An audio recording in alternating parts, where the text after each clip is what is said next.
Hi, my name is Joel, and I'm one of the senior developers with Django Mail. Today we'll be discussing the Django Mail API, or Application Programming Interface. The Django Mail API provides a method for sending email, managing lists, and other features of Django Mail without using the web interface. Some examples where this may be helpful are the ability to integrate list management features such as adding, updating, and removing users from an existing account management pages on your website, or triggering an email containing order information or reporting information directly from an internal business application. The API can also be used to extend the functionality of third-party service with Django Mail's email marketing tools. The current version of our API uses the SOAP-based service standard, but also supports simple HTTP GET and POST commands for all operations.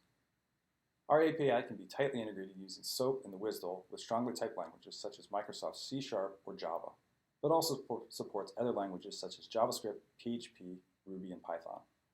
Almost all languages or applications that provide extensibility allow for basic HTTP calls to a service such as the Django Mail API. Let's take a minute to look at the tools and documentation we provide to assist you with using the Django Mail API. We'll start by going to api.djangomail.com. The first place to look is at our Quick Start Guide. This will provide some basic information to get you up and running with our API.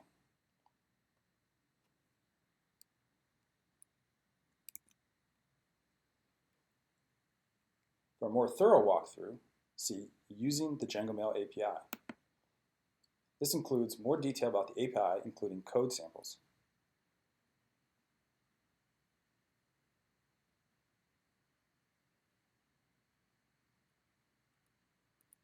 For users already familiar with an API such as ours, or once you're ready to discover the full potential of our API, we provide technical dictation of every available method. These are categorized by the different groups and sections of our site. For instance, under List here, we can see these are all the functions to manage list. If we jump into one of these, for instance, add a group, which is for our list, you can see all the parameters and return values that are supported by this method. Under the Usage tab, we provide an example for HTTP GET and POST commands. This is code that you can paste right into your code and just replace the values. Next, you can use the Try It Out tab to experiment with the different API calls.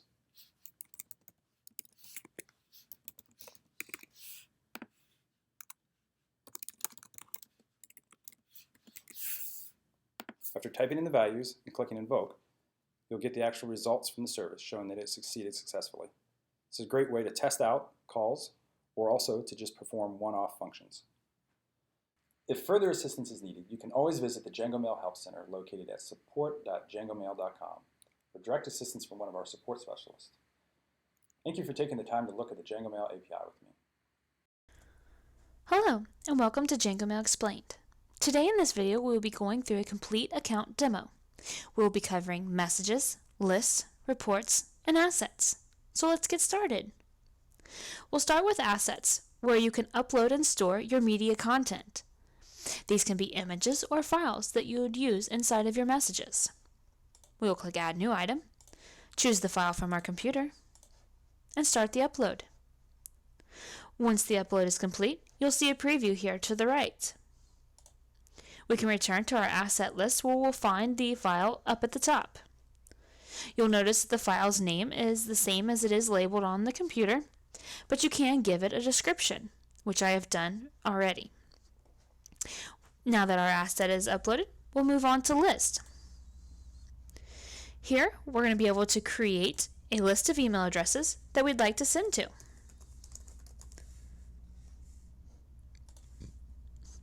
We've saved the list, and now we can add fields of information. You can add as many different fields as you want, and those fields can be anything that you'd like them to be, anywhere from first name to gender to birth date to city, state that they live in. All of our field names must be one word. There can be no spaces or symbols. If you are not using our website opt-in form or our preferences, you do not need to fill out this information here below. I'm just going to label my second field here, and then we'll be able to import our list. Now I have both of my fields labeled, so we are ready to import. I'm going to come up here to our gray toolbar and hover over Members, and then click Import Members. Now we can walk through the step-by-step guide to get our list imported. I'm going to upload a file, and I would like to import multiple fields. Here is the most important step in importing your list. You want to make sure that when you add all the items over to the Selected Fields box, that they are in the exact order that they are on your file. JangoMail does what I call a blind pull from your file. That means that right now we are telling the system that we want to import the first 3 columns on my file. We do not try and match up email address, first name, and last name. We will literally only pull column A, column B, and column C. If your list had email address last, you'd want to make sure that you order them as such. My list is ordered email address, first name, and last name, so this is how I'm going to leave my fields. We're ready to select our file from our computer.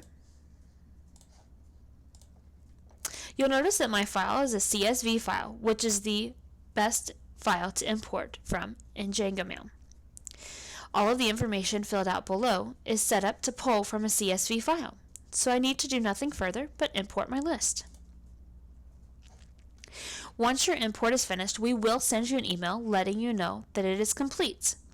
Depending on the size of your list, this process can take anywhere from 1 to 15 minutes. My list is small, so we're going to continue on to the list, and we'll see here that the email addresses and information have already been complete. I'm going to be able to use the first name and last name to personalize inside of my message if I would like to. So let's jump over to Messages and start creating a new one. You'll be able to see all of the previously created and sent messages stored here, but we're going to start from scratch today. Alright, so now that we've selected a new message, we have multiple choices as to how we would like to proceed. 1, we could start with a blank new message. This would give us the ability to create the message from scratch, whether using our WYSIWYG editor or by building the message with our own HTML code.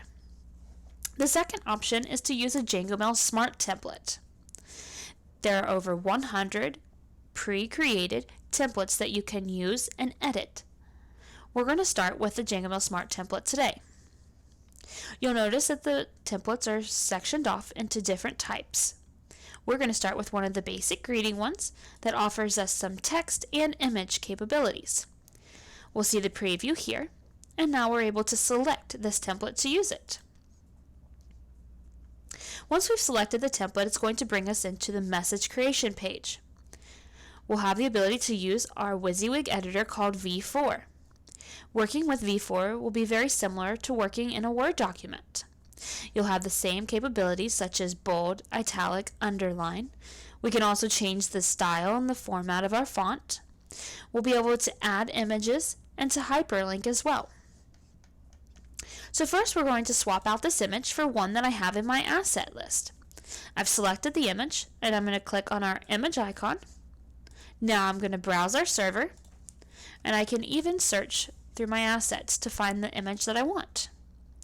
Once I have that selected, the properties will fill out correctly, and I'll hit OK. Now the image is inside the message. I would like to hyperlink this so that it will go to the JangoMail website when someone clicks on it. So I've selected the image. Now I'm going to click on our chain link icon, and I'm going to type in the website. Now when I send out this message, if the recipient clicks on my image, it will take them to the JangoMail homepage. I'm also going to change the font, size, and color here, and change the content of this font.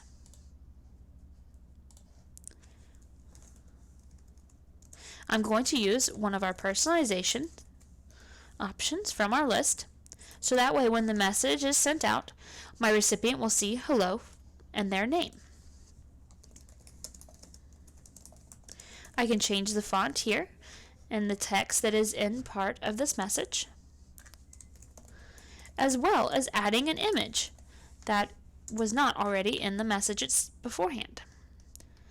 So I'll go ahead and select our image icon, browse the server one more time, search for the image that I'd like to use, and hit OK. Now when this message goes out, it will have the signature below as well as the image up top. You're able to work in the HTML source code as well if you'd like to be able to edit any of the source code information as well. You'd be able to click on this icon here and it will show you all of the source code for your message. I'm going to go ahead and give my message a subject line, and then we're going to go over some of the settings that come along with messages. First, we're going to start up here with the option to schedule the message out at a later date and time. You can choose the date and insert the time in either military time or using the AM/PM option. You're able to also use throttling to send out your message at a slower pace. This is useful if you have a list that is heavy-handed in one domain. You want to make sure that the servers are not receiving too many messages all at once. You would want the sending to go just slightly slower. You'd be able to select how many messages to send out and how often. Our next option is tracking. You have the option to use open tracking, click tracking on a plain text version, and return receipt processing. Once you set your settings and you send out your campaign, those will save as your system defaults for your account. Filtering. By default, JangoMail prevents the duplicates from being sent to in your email campaigns. If for any reason you need to send duplicates on a campaign, you would want to come here and turn the setting off. This is a per campaign based setting, so you would need to do this for each and every campaign that you want to send duplicates. You also have the ability to suppress people from getting your message. You can specify a past number of days, if they were already a recipient of a particular message, or if they are on a particular list. Filling out this information will keep your recipients from getting the message too many times. Under settings, you'll find the ability to use a campaign identifier. This will help give your message additional flagging so you can find it easier under reports. You also have the ability to send out using a different character set, which you could select here. And lastly, you'd be able to mark your message as a template. That would give you the ability to use the message over and over again in the future. Our preview tool allows you to view the appearance of your message in over 25 different email clients. Our delivery check will tell you whether or not your message will land into the spam folder or the inbox. It will also give you some suggestions on how to fix any content that might be having an issue. Once we've got all of our settings in place, we're ready to send. What we'll need to do is select a list to send to.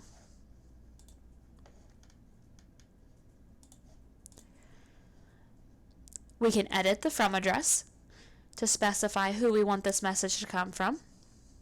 We can even select a reply to address if we want the replies to go to a different location than the from address.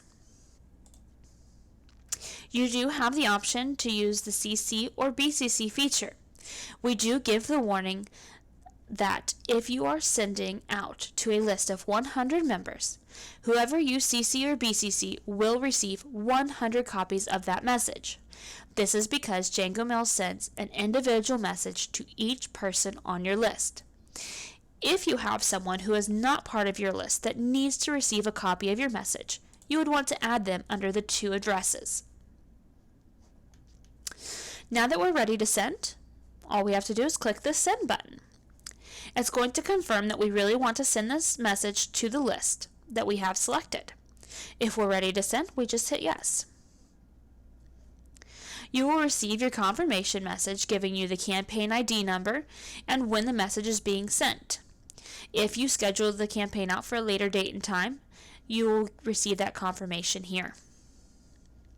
Now that we're done with our message, we're ready to go to reports. So we're going to jump over here to our reports page.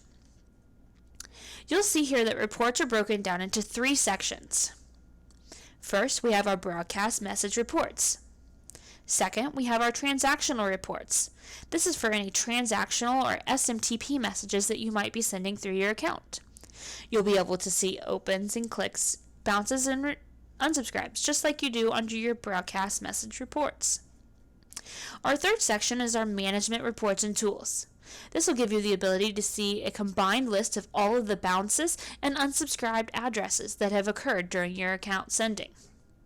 You'll be able to see the reasons for the bounces and whether they are hard or soft. We're going to come up to our broadcast message and reports and view those statistics now. We'll see here that the campaign that we just created is currently sending at this moment in time. We're able to see the status of the sending and how many recipients it's going to.